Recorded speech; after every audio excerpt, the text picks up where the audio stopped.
Chaque jour, Charles et Carole vous présentent la leçon de l'école du sabbat.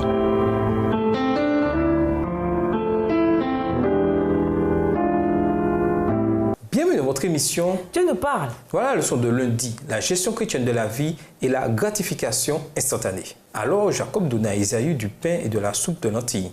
Il mangea et but, puis il se leva et s'en alla. Ainsi Ésaü méprisa le doigt d'aînesse. Genèse 25, verset 34. Ésaü aimait la vie au grand ayant. C'était un homme robuste qui suivait ses passions. Quand il a senti le plat que son frère avait mitonné, il a voulu les lentilles tout de suite, même s'il est peu probable qu'il mourrait de faim.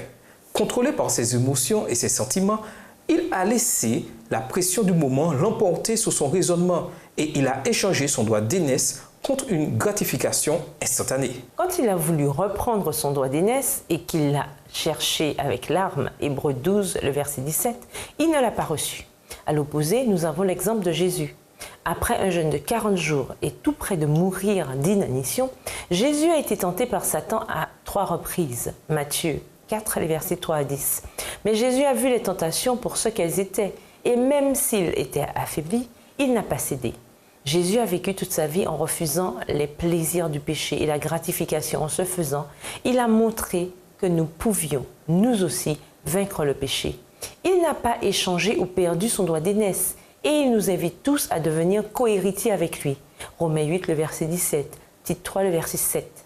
Nous gardons notre droit d'aînesse en suivant l'exemple que Jésus a donné quand il a été tenté. 1 Corinthiens 10, le verset 13. Ce que ce monde offre de meilleur, c'est d'expérimenter l'instant présent, car il ne peut rien proposer au-delà. Vivre pour soi est l'opposé de vivre pour Dieu. Qu'enseignent les textes suivants sur les dangers potentiels de la gratification instantanée, même pour les gens fidèles? Lisons 2 Samuel 11 et versets 2 à 4, Genèse 3 le verset 6, Philippiens 3 verset 19, 1 Jean 2 le verset 16 et Romains 8 le verset 8. 2 Samuel 11 et versets 2 à 4. Un soir, David se leva de sa couche, et comme il se promenait sur le toit de la maison royale, il aperçut de là une femme qui se baignait et qui était très belle de figure. David fit demander qui était cette femme, et on lui dit, n'est-ce pas Bathséba, fille d'Éliam, femme d'Uri, le Héthien? Et David envoya des gens pour la chercher. Elle vint vers lui, et il coucha avec elle. Après s'être purifiée de sa souillure, elle retourna dans sa maison. Genèse 3, le verset 6, la femme vit que l'arbre était bon à manger et agréable à la vue, et qu'il était précieux pour ouvrir l'intelligence. Elle prit de son fruit et en mangea.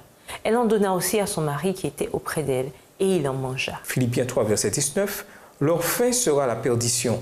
Ils ont pour Dieu leur ventre. Ils mettent leur gloire dans ce qui fait leur honte. Ils ne pensent qu'aux choses de la terre.